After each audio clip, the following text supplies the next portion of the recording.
हे friends, मैं Lakshmi LPS academy या journey to excellence में आपका बहुत स्वागत करती हूँ। आज हम लोग एक नया विषय, नया सब्जेक्ट स्टार्ट करेंगे। नाम है हिस्ट्री। बहुत इंटरेस्टिंग है ना। 3 पार्ट में डिवाइड करते हैं, ancient, medieval and modern India, यानी प्राचीन भारत, मध्य भारत और आधुनिक भारत। तो स्टार्टिंग करते हैं प्राचीन। अब सुनिए, अतीत को जानने के लिए हमारे पास सोर्स होने चाहिए, स्रोत होने चाहिए। उन स्रोतों को हम क्या बोलते हैं? ऐतिहासिक स्रोत, यानी कि जिससे हम अतीत के बारे में जान पाएंगे। उन्हीं ऐतिहासिक स्रोतों को हम जानेंगे। उससे पहले थोड़ा बेसिक से स्टार्ट करते हैं। हमारे भारत को भारत क्यों कहा जाता है? हिंदुस्तान क्यों कहा जाता है? भारत नाम कैसे पड़ा? इंडिया नाम कैसे पड़ा? हिंदुस्तान कैसे पड़ा? ये सारी चीजें भी देख लेते हैं। और आर्यावर्त, अच्छा आपने रामायण देखी है? रामायण में आपने एक सॉन्ग सुना है, आर्यावर्ते भरतखंडे जम्बूद्वीपे, सुना है ना? लव कुछ सॉन्ग गा रहे होते हैं ना, तो उसमें ये नाम आया ना, आर्यावर्ते भरतखंडे जम्बूद्वीपे, और भारत है ना, तो उसको भी देखेंगे कैसे नाम पड़ा। जम्बूद्वीप यानी जामुन के वृक्ष यहाँ बहुत ज्यादा थे, है ना। अशोक अभिलेखों से पता चलता है यहाँ पे जामुन के वृक्ष बहुत ज्यादा थे, इसीलिए यहाँ का नाम पड़ गया जम्बूद्वीप। आर्यावर्त आर्यों की गतिविधियों का केंद्र आर्यावर्त कहलाया। सप्त सिंधु प्रदेश, सप्त सिंधु यानी सिंधु नदी और उसकी जो सहायक नदियां झेलम, चेनाब, रावी, व्यास, सतलज, उनके प्राचीन नाम को भी देख लेते हैं साथ साथ। उनको वो किधर है? पश्चिम भारत। ओके, फिर उसके बाद हम देखेंगे ब्रह्म ऋषि ब्रह्मावर्त। ब्रह्मावर्त हरियाणा का पुराना नाम ब्रह्मावर्त रहा है, ठीक है। ब्रह्म ऋषि देखेंगे, यानी सरस्वती द्वजवती नदियों के बीच को बहुत पवित्र माना जाता था। ऋग्वेद में भी उल्लेख है, मनुस्मृति में भी लिखा हुआ है। तो इन सारी चीजों को देखेंगे, बहुत ही मजा आने वाला है। चलिए स्टार्ट करते हैं। ओके चलिए, सबसे पहले आते हैं हम लोग, यस, भारत का प्राचीन नाम यहां से देखिए, सप्त सिंधु। सप्त सिंधु यानी कि भारत का जो उत्तर पश्चिमी भाग है उसको हम क्या बोलते हैं? सप्त सिंधु। ये रहा आपका सप्त सिंधु, ठीक है, सप्त सिंधु। ओके, आगे बढ़े। जम्बूद्वीप यानी जामुन के वृक्षों की अधिकता। अशोक के अभिलेख जो है, इंस्क्रिप्शन जो है, वहां से पता चलता है यहाँ पे जामुन के वृक्षों की अधिकता के कारण इसको जम्बूद्वीप बोलते हैं। आर्यावर्त यानी आर्य गतिविधियों का जो केंद्र था। अब याद रखिएगा कि बंगाल बिहार को लेकर पूरे नॉर्थ इंडिया पर इनकी गतिविधियों का केंद्र था, ठीक है, गंगा तक, है ना। तो उसको हम लोग क्या बोलते हैं? आर्यावर्त, आर्यों की गतिविधियों का। इसको अगर हम बोले तो कश्मीर से लेके उत्तरी राजस्थान और कुबा नदी मतलब काबुल अफगानिस्तान से लेके पश्चिमी गंगा बैंक तक इसका रहा है, उसको हम बोलते हैं आर्यावर्त। भारत की अगर हम बात करें तो भारत नाम कैसे पड़ा? देखिए, एक तो ये आता है जिससे महाभारत से पता चलता है। हिंदू माइथोलॉजी की अगर हम बात करें कि कुरु का अधिकारी कौन था, उत्तराधिकारी, आपको पता है थे दुष्यंत, और दुष्यंत की पत्नी थी शकुंतला। दुष्यंत और शकुंतला के पुत्र कौन थे? भरत। तो भरत के नाम पे इसका नाम भारत पड़ा। ऐसा बोला जाता है कि जैन माइथोलॉजी जो है वो बोलती है कि नहीं, जो ये है 24वें तीर्थंकर थे, नाम क्या था? महावीर स्वामी। देखिए, जैन धर्म की स्थापना तो किया था ऋषभदेव ने, और ऋषभदेव के बारे में बताती हूँ। ऋषभदेव और अरिष्ट नेवी, इन दोनों का नाम ऋग्वेद में भी आता है, ऋग्वेद में उल्लेख मिलता है।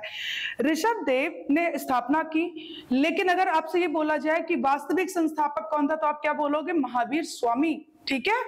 तो महावीर स्वामी जो है वो उनके जो कहा जाता है कि महावीर स्वामी वास्तविक संस्थापक है। और ये जो ऋषभदेव है, इनके पुत्र का नाम था भरत। एक्चुअल में इनके 2 पुत्र थे, एक का नाम था भरत, एक का नाम था गोमतेश्वर। आपने कर्नाटका में श्रवण बेलगोला देखा है? वहां पे मूर्ति है ना, ठीक है, उन्हीं की है। तो ऋषभ ने क्या किया, जब ये जाने लगे, मतलब संन्यास के लिए या मतलब गृह त्याग करने लगे, तो इन्होंने अपने बड़े पुत्र भरत के हाथ में ही सब कुछ छोड़कर चले गए थे। तो कहा जाता है कि इन्हीं के नाम पर ही भारत का नाम पड़ा, ठीक है। तो ये अपनी अलग अलग बातें हैं सब। हिंदू माइथोलॉजी कुछ कहती है, जैन माइथोलॉजी कुछ कहती है। तो इस तरीके से हमारे प्यारे भारत का नाम पड़ा। ओके, फिर उसके बाद आता है इंडिया नाम। इंडिया नाम कहा जाता है जो, अब यहाँ पे सिंधु नदी आपको पता है कि शुरू से ही फेमस है, सिंधु घाटी सभ्यता, सिंधु नदी, ठीक है, सिंधु। तो जब यूनानी या ग्रीक आए तो उन्होंने सिंधु नदी को क्या बोला? इंडस। तो इंडस से धीरे धीरे करके इंडिया नाम पड़ गया, ठीक है। तो ये आपको याद रखना है। फिर उसके बाद अगर हम बात करें हिंदुस्तान, आपको बताऊं मैं, फारसी में पर्शिया के लोग आए थे, आपको पता है पर्शिया यानी ईरान, तो वहां पे सा को संबोधित नहीं किया जाता है, सा की जगह हा को संबोधित, कई जगह आपको ई भी मिलेगा, यानी सा की जगह ई का, तो इंदु नदी बोलते थे, कई जगह मिलेगा हिंदू नदी बोलते थे, तो हिंदू हिंदू करके मतलब हिंदुस्तान आगे इसका नाम पड़ गया। तो इस तरीके से हमारे प्यारे भारत का नाम सप्त सिंधु, आर्यावर्त, भारत, फिर उसके बाद इंडिया एंड हिंदुस्तान। ओके, ये बात आपको समझ में आ गई, जम्बूद्वीप। ओके, फिर उसके बाद देखिए यहाँ पे थोड़ा सा, ये रहा सप्त सिंधु। ओके, ये रहा आपका ब्रह्मावर्त। सरस्वती और द्वसदती नदियों के बीच के क्षेत्र को बोलते हैं, ये बहुत ही पवित्र माना जाता है। ब्रह्मशी, ब्रह्मशी यानी गंगा यमुना दोआब, गंगा यमुना दोआब का क्षेत्र देख रहे हो, ठीक है। तो ये सारी चीजें आपको याद होनी चाहिए। मनुस्मृति में सरस्वती और द्वसद्वती नदियों के बीच का क्षेत्र ब्रह्मावर्त कहलाता था। ऋग्वेद में सरस्वती और द्वसद्वती नदियों को, द्वसद्वती नदियों का क्षेत्र पवित्र बोला गया है, उसको नाम दिया गया है ब्रह्मावर्त, पहले ही बता दिया मैंने, ठीक है। ऋग्वेद की रचना कब हुई थी? 1500 से 1000 BC। बाकी तीनों की चाहे वो यजुर्वेद हो, चाहे वो सामवेद हो, चाहे वो अथर्ववेद हो जो सबसे लास्ट में जोड़ा गया था, चाहे वो ब्राह्मण ग्रंथास हो, वो सब उत्तर वैदिक पीरियड में, यानी कि 1000 से 600 BC। चलिए अब एक चीज बताती हूँ, आर्य की बात करते हैं। आर्यावर्त है ना, आर्य कहाँ से आए, ये अलग अलग लोगों ने अलग अलग बातें बोली। जैसे यहाँ पे लिखा हुआ, यहाँ से क्वेश्चन बहुत आता है। गार्डन चाइल्ड ने बोला कि इनके चूंकि ब्राउन हेयर्स हैं, मतलब भूरे बाल हैं, थोड़े रेडिश हैं, तो उन्होंने बोला कि ये रशिया से आए होंगे, रूस से आए होंगे। सबसे ज्यादा जो माना जाता है वो मैक्स मुलर का ही मध्य एशिया यानी बैक्टीरिया वगैरह से ये आए हैं। बाल गंगाधर बोलते हैं ये नॉर्थ पोल से आए, उत्तरी ध्रुव से। पंडित गंगाराम झा बोलते हैं ये ब्रह्मशी देश से गए हैं। दयानंद सरस्वती बोलते हैं ये तिब्बत से आए हुए हैं। और डॉक्टर अविनाश चंद्र एंड संपूर्णानंद, इन दोनों ने बोला कि ये सप्त सिंधु, ये वाला प्रदेश यहाँ के निवासी रहे हैं, ठीक है। तो इतनी बात समझ में आ गई ना। अब थोड़ा सा ये जो सप्त सिंधु यानी 7 नदियों का जो देश है, चलिए तो थोड़ा सा देखते हैं कि इनका नाम क्या था। सिंधु को हिरण्यई नदी बोला जाता था, सिंधु हिरण्यई, बितस्ता झेलम, और अस्किनी चेनाब, परुष्णी, रावी, बिपाशा, ब्यास, सतुद्री, सतलज, सरस्वती, हकरा या नदी तमा। तो इन नदियों के नाम आपको पता होने चाहिए। यहाँ पे थोड़ा सा मुझसे मिस्टेक हो गई है, मैं माफी चाहूंगी। हिरण्यई अभी वर्तमान में जिसको आप सिंधु नदी बोल रहे हो, है ना, तो हिरण्यई, सिंधु, बितस्ता, झेलम, अस्किनी, चेनाब, पौरुष्णी, रावी, बिपाशा, ब्यास, सतुद्री, सतलज एंड सरस्वती, हकरा या नदी तमा। ओके, फिर अफगानिस्तान में कुछ नदियां प्रवाहित होती थी, उनका भी नाम आपको जानना है, अभी भी है। कुबा, जैसे अभी मैंने बोला, कुबा से लेके काबुल यानी अफगानिस्तान में, कुबा से लेके यहाँ तक इनकी गतिविधियों का केंद्र था। नहीं, कुबा से लेके गंगा, पश्चिमी गंगा तक, है ना, और कश्मीर से लेके नॉर्थ राजस्थान, जिसको हम लोग आर्यावर्त बोलते हैं। तो कुबा, काबुल, क्रुम, कुर्रम, गोमती, गोमल, सुवास्तु, स्वात, तो ये आपको नाम याद होने चाहिए। ओके, तो हमने ये तो देख लिया कि नाम कैसे पड़ा हमारे प्यारे भारत का। अब आते हैं, देखिए सोर्सेस की बात करें तो प्राचीन यानी अपने अतीत को जानने के लिए, प्राचीन भारत को जानने के लिए हमारे पास जो सोर्सेज है उसको हम 3 भागों में बांटते हैं। किसमें? 3 भागों में। एक होता है जिसे हम बोलते हैं पुरातात्विक, आर्कियोलॉजिकल सोर्सेस, ठीक है, पुरातात्विक स्रोत बोल लीजिए या सोर्स बोल लीजिए, ठीक है। तो इसमें क्या क्या चीजें आ जाती हैं? इसमें अभिलेख आ जाता है। अभिलेख भी 4 प्रकार में, अभिलेखों को भी 4 में हमने डिवाइड कर दिया। एक तो अधिकारियों और जनता के लिए था। अधिकारियों और जनता को किस लिए था? उनको राज्य देश देने के लिए, उनको आदेश देने के लिए ये होता था। एक अधिकारियों और जनता के लिए, एक था अनुष्ठानिक, अनुष्ठान के लिए, एक था दान पात्र यानी डोनेशन बॉक्स जो होता है, और एक था गुण और कीर्तियों के लिए। गुण और कीर्तियां यानी कि जिसमें तारीफ की गई हो। जैसे अगर मैं इसका एग्जांपल देना चाहूं तो समुद्रगुप्ता, भारत के नेपोलियन गुप्ता पीरियड के, है ना, तो उनका जो प्रयाग प्रशस्ति है, प्रशस्ति मतलब उनकी जो तारीफ की गई है, कहाँ पे है? प्रयाग प्रशस्ति इलाहाबाद में है ना। चंपू शैली का उदाहरण है कि नहीं? तो वो जिसमें तारीफ की गई हो, ठीक है, जिसमें उनकी अचीवमेंट को बताया गया हो, बहादुरी को बनाया, उसमें गुणगान किया गया हो। तो ये चार में हम कैटेगरी, चार में इसे बांट देते हैं, ठीक है। इसकी अभिलेख की चार कैटेगरीज हैं, अधिकारियों और जनता के लिए, अनुष्ठानिक के लिए यानी जैसे बौद्ध, जैन और वैष्णव शैव इनके लिए, ठीक है, दान पत्र के लिए और गुण और कीर्तियों के लिए। फिर आता है क्वाइंस। क्वाइंस की अगर हम बात करें, क्वाइंस की न्यूमिस्मेटिक्स जिसको हम बोलते हैं, मुद्रा शास्त्र बोलते हैं, इसके अध्ययन को बोलते हैं। और सिक्के की बात करें तो भारत में गोल्ड कॉइन सबसे पहले इंडो ग्रीक यानी कि हिंद यूनानियों ने चलाया था, और सबसे ज्यादा अगर बात करें गुप्ता ने चलाया था गोल्ड कॉइन्स। स्मारक, भवन, मूर्तियां और चित्रकला ये सब आते हैं आपके आर्कियोलॉजिकल में आ जाते हैं। फिर आता है लिटरेरी। लिटरेरी में जिसको हम बोलते हैं साहित्यिक स्रोत, इसमें वैदिक साहित्य आता है। वैदिक साहित्य में हम लोग क्या क्या चीजें देखेंगे, वेद देखेंगे, ब्राह्मण ग्रंथास देखेंगे, सूत्रायन, उपनिषद, ठीक है। फिर उसके बाद वेद, ब्राह्मण, सूत्र एंड उपनिषद। धार्मिक साहित्य की अगर हम बात करें, धार्मिक धर्म से संबंधित है, दिख रहा है ना, तो इसमें हिंदू ग्रंथ आ जाएगा, बौद्ध एंड जैन, ठीक है, हिंदू ग्रंथ, बौद्ध और जैन। धर्मेत्वर, धर्मेत्वर में यानी धर्म से अलग, ठीक है, नॉन रिलीजियस, इसमें ग्रंथास आएंगे, वो रचनाएं आएंगी जो जैसे हो गया कालिदास की कृतियां हैं, फॉर एग्जाम्पल जैसे अभिज्ञान शाकुंतलम हो गया, रघुवंशम हो गया, अर्थशास्त्र हो गया कौटिल्य का, है ना, तो ये सारी चीजें आ जाती हैं। फिर आता है डिटेल्स ऑफ फॉरेन ट्रेवलर्स यानी विदेशी यात्रियों का विवरण। इसमें आप क्या क्या चीजें देखोगे, जैसे यूनानी यात्री आए तो चीनी यात्री आए, अरब यात्री आए, तो इन्होंने जो चीजें बताई, इन्होंने इनकी जो पुस्तकें उससे जो जानकारी मिलती है ना, तो उससे भी हम देखेंगे। जैसे आपकी इंडिका है, तो मौर्य पीरियड में चंद्रगुप्त मौर्य के दरबार में थे ना, क्या नाम है उनका, मेगास्थनीज, तो मेगास्थनीज ने इंडिका लिखी है, पता चलता है कि नहीं।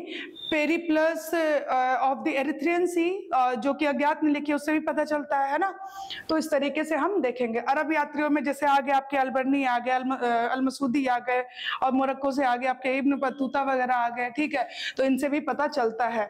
तो ये तीन कैटेगरी में हमने इसको बांटा है। चलिए आगे बढ़ते हैं, कॉइन्स की बात करते हैं। अध्ययन को क्या बोलते हैं, न्यूमिस्मैटिक्स बोलते हैं, मुद्रा शास्त्र बोलते हैं। भारत में पहली बार गोल्ड कॉइन जारी किया इंडो ग्रीक ने, जिसको हम हिंद यूनानी बोलते हैं। सबसे ज्यादा गोल्ड कॉइन अगर किसी ने जारी किया तो वो कौन थे, गुप्त शासक थे। शीशे के सिक्के किसने चलवाए थे, आप लोग मुझे बताओगे, ठीक है। इंडियन सब कॉन्टिनेंट यानी कि भारतीय उपमहाद्वीप में सबसे प्राचीनतम सिक्के, देखिए एक तो इन जो सबसे प्राचीनतम है आप लोग को भी पता है, और नहीं पता है तो आज जानिए। आहत सिक्के, पंच मार्क कॉइन जिसे हम बोलते हैं। पंच मार्क कॉइन यानी कि मेटल्स को पिघला के और फिर उसके बाद उसको बनाया जाता था, उस पर बहुत तेजी से मुहर मतलब ठप्पा मारा जाता था, और उसको पंच मार्क ये कॉइन बोलते हैं। और आहत सिक्के जो है वो प्रथम शताब्दी ईसा पूर्व हरियाणा और पंजाब के कबीलाई गणराज्यों द्वारा जारी किए गए। और इनमें भी अगर सबसे ज्यादा प्राचीन आप बोले तो आपको बताती हूँ मैं, यौधेय गणराज्य का नाम आप लोग जरूर याद रखिएगा, यौधेय गणराज्य, ठीक है। तो इतनी बात आपको जाननी है। प्राचीनतम सिक्कों की निधियों की अगर हम बात करें वर्तमान में कहाँ पे सुरक्षित रखी गई हैं, तो म्यूजियम में भी रखी जाती, म्यूजियम में ही रखी जाती है, संग्रहालय जिसे हम बोलते हैं। तो पटना, लखनऊ, कोलकाता, दिल्ली, चेन्नई, मुंबई और जयपुर संग्रहालयों में ये सुरक्षित है। तो हमने ये देखा सिक्कों को। चलिए आगे बढ़ते हैं। अब आते हैं इंस्क्रिप्शन पे, अभिलेख पे आते हैं। अभिलेख की अगर हम बात करें, इसके अध्ययन को बोलते हैं एपिग्राफी, पुरालेख शास्त्र। लेकिन अगर जो अभिलेख जो पुराने मतलब बहुत प्राचीन तिथियां होती हैं, डेट्स होते हैं, पुराने दस्तावेज होते हैं, अगर उनका अध्ययन करना है ना तो उसको हम बोलते हैं पुरालिपि शास्त्र बोलते हैं, पैलियोग्राफी बोलते हैं। तो ये आपको पता होना चाहिए, यहाँ से क्वेश्चन बहुत पूछता है, वन लाइनर आ सकता है ना, एक मार्क्स बहुत मायने रखता है। ओके, तो ये जो अभिलेख है किस पे मिल सकते हैं, मुहरों पे मिल सकते हैं, ईंटों पे मिल सकते हैं, पत्थरों पे मिल सकते हैं, चट्टानों पे मिल सकते हैं, मंदिर की दीवारों पे मिल सकते हैं और मूर्तियों पे मिल सकते हैं। तो ये जो अभिलेख मिलते हैं वो मैंने नाम लिया, मुहर, ईंट, मूर्ति, प्रस्तर, ताम्रपत्र। ताम्रपत्र क्या होता है, कॉपर प्लेट्स जो होता है ना, चट्टान एंड मंदिर की दीवारें। तो ये यहाँ मिलते हैं।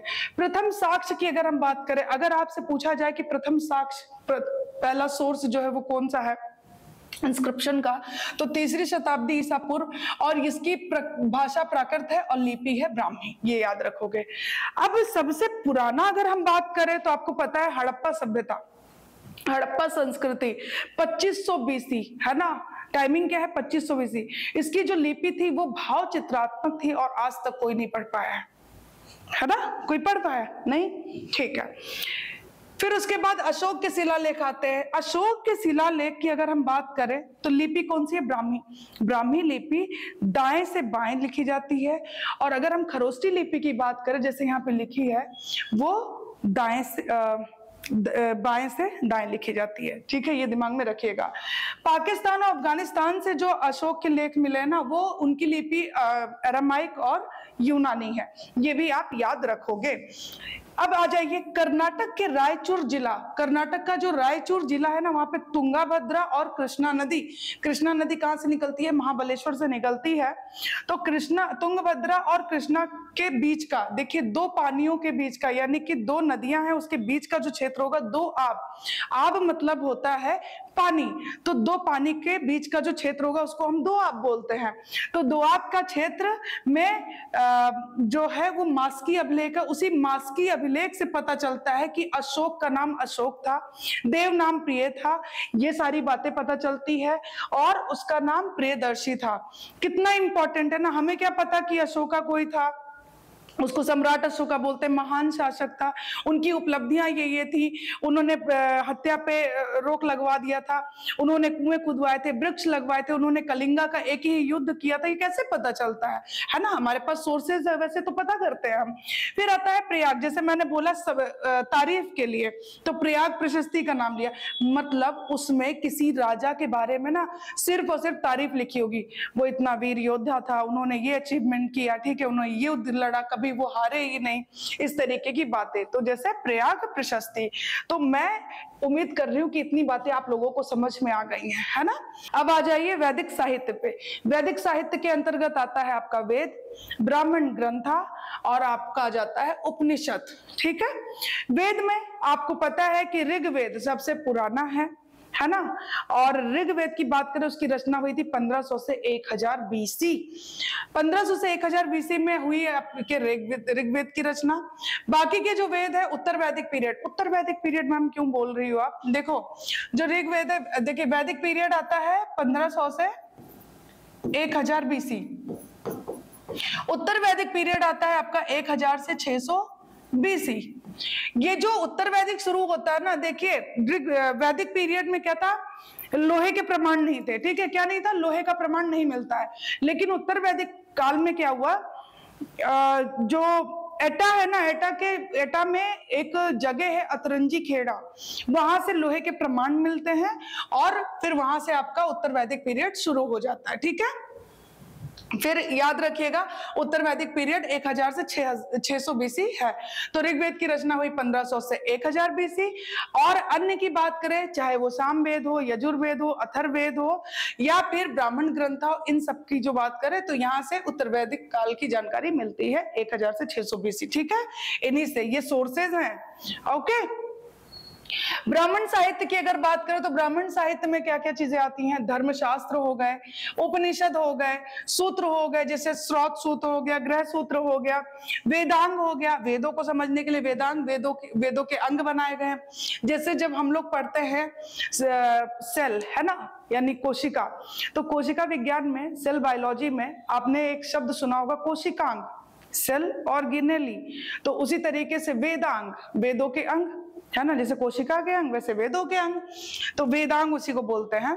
वेदांग जैसे आपके माउथ को क्या बोला गया, व्याकरण। आप कोई चीज बोलते हो तो मुंह से ही बोलते हो ना, तो व्याकरण। नाक, शिक्षा, यानी जैसे घर वाले बोलते हैं नाक नहीं कटवा देना, ऐसी शिक्षा में दी जाती है ना, क्यों, बेइज्जती मत करवा देना, तो शिक्षा नाक को बोला जाता है।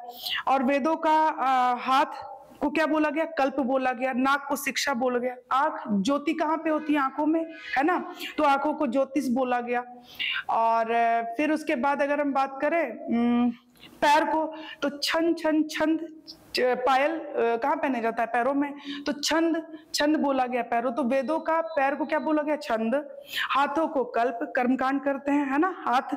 नाक शिक्षा, होठ मतलब मुंह हो गया व्याकरण, एंड आईज हो गई आपकी ज्योतिष और कान को बोला गया निरुक्त। ठीक है, तो 6 अंग है वेदांग। आरण्यक की बात करें, आरण्यक मतलब होता है जंगल, तो जंगलों में जो लिखे गए। ब्राह्मण ग्रंथ और महाकाव्य, महाकाव्य जैसे हो गया सबसे बड़ा महाकाव्य आपको पता है महाभारत, महाभारत हो गया, रामायण हो गया। ठीक है, फिर आता है वेद और फिर ब्राह्मण ग्रंथ है, ये सब में इसी में आ जाते हैं। चलिए फिर उसके बाद अब देखिए महाकाव्य को देख लेते हैं। रामायण, रामायण की रचना किसने की? वाल्मीकि। इनको आदि कवि इसलिए बोला जाता है क्योंकि इसको क्या बोला जाता है, आपके रामायण को क्या बोला जाता है? आदि काव्य। ठीक है, फिर उसके बाद देखिए 6ठी शताब्दी ईसा पूर्व में इसका लिखा गया। भाषा और लिपि संस्कृत है। इसकी बात करें, फारसी में अनुवाद करवाया था इसका अब्दुल कादिर बदायूनी ने, और कंबन ने लिखी है राम अवतारम तमिल लैंग्वेज में, ये भी आप याद रखोगे। पेरू देवनाथ ने ट्रांसलेट किया यानी अनुवाद किया भारतम नाम से महाभारत को। महाभारत की अगर बात करें 5वीं शताब्दी ईसा पूर्व में इसकी रचना हुई और महर्षि कृष्ण द्वापर वेद व्यास ने क्या किया, इसे लिखा। सर्वप्रथम उल्लेख इसी में, सर्वप्रथम अगर इसकी उल्लेख की बात करें तो अश्वलायन सूत्र में मिलता है। अश्वलायन सूत्र की अगर हम बात करें, अश्वलायन सूत्र की अगर हम बात करें तो जो 8 प्रकार के विवाह है ना, 4 मान्य और 4 अमान्य, वो इसी में ही है। बदायूनी ने ट्रांसलेट किया था इसको, मतलब अनुवाद करवाया था इसका रत्ननामा नाम से महाभारत का, तो ये भी आप याद रखोगे। तो ये सब क्या है, हमारे सोर्सेज हैं जिससे हमें पता चलता है। ठीक है, वेदों को मैंने अभी क्या बताया, कान को निरुक्ता, मुंह को व्याकरण, कोई चीज आप बोलते हो, कल्प यानी हाथ कर्मकांड, ज्योतिष ज्योति आंखों में होती है, शिक्षा यानी कि आपको कभी गलत काम नहीं करना, ये शिक्षा दी जाती है, नाक नहीं कटवा देना, छंद यानी छम छम पायल, तो याद रखिएगा वेदांगा। ठीक है, फिर आता है ऋषि। अब देखिए इनमें कुछ कुछ चीजें लिखी गई, जैसे ऋषि पिंगल ने लिखी है, ऋषि पिंगल ने छंद सुत्त वृत्ति लिखी है, छंद पे, छंद शास्त्र। प्रतिशाक्य सूत्र शिक्षा पे लिखी गई है संस्कृत लैंग्वेज में, प्रतिशाक्य सूत्र। ऋषि लगध ने ज्योतिष पे यानी आंखों पर, जो वेदों की आंख है वो क्या है, ज्योतिष, तो ऋषि लगध ने ज्योतिष वेदांग सूत्रा लिखी है। भास्कराचार्य जिनको यास्क बोला जाता है, इन्होंने निरुक्त पे लिखी है, निरुक्त लिखी है। ठीक है, भाषा शास्त्र पर है, ये बहुत इंपॉर्टेंट है।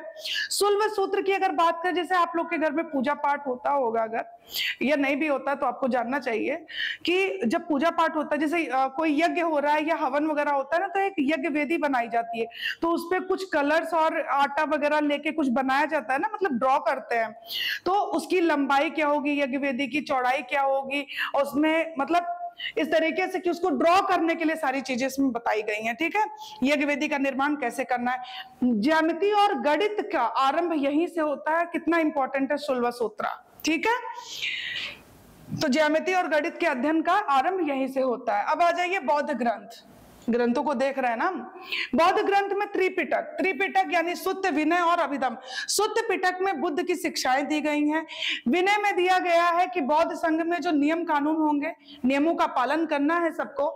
अभिधम में पिटक, आपको पता है इस पिटक का संकलन कब हुआ था, 3rd बौद्ध समिट, आपको पता है पाटलिपुत्रा में हुई थी, अशोका पीरियड में हुई थी। अध्यक्ष कौन थे, मोगलीपुत्र तिस्स थे।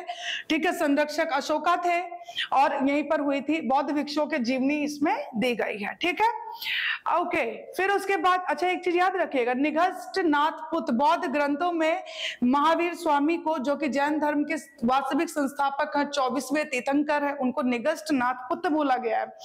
त्रिरत्न भी है यहाँ पे बौद्ध ग्रंथ में, कौन कौन से हैं, बुद्ध धम्म संघ, ये कई बार क्वेश्चन पूछता है। 3rd बौद्ध समिट लिखा हुआ है, 251 BC, पाटलिपुत्र, संरक्षक अशोका और अध्यक्ष मोगलीपुत्र तिस्सा है। ठीक है, ओके।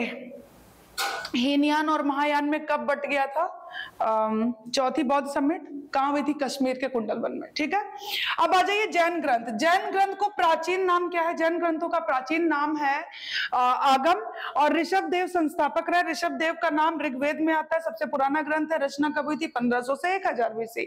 अब देखिए जैन ग्रंथों से क्या पता चला, ऋषभ देव संस्थापक है, वास्तविक संस्थापक इसके कौन है, महावीर स्वामी। इनकी कृति है पुव्वो। ठीक है, और 512 एडी में आपको पता है कि गुजरात के वल्लभी में देवादी श्रमण ने इसको हेड किया था। सेकंड बौद्ध समिट, जैन समिट हुआ था, जैन संगीति हुआ था, और ग्रंथों को जो जैन ग्रंथास है उनका अंतिम रूप से संकलन यहीं पे करवाया गया था गुजरात के वल्लभी में।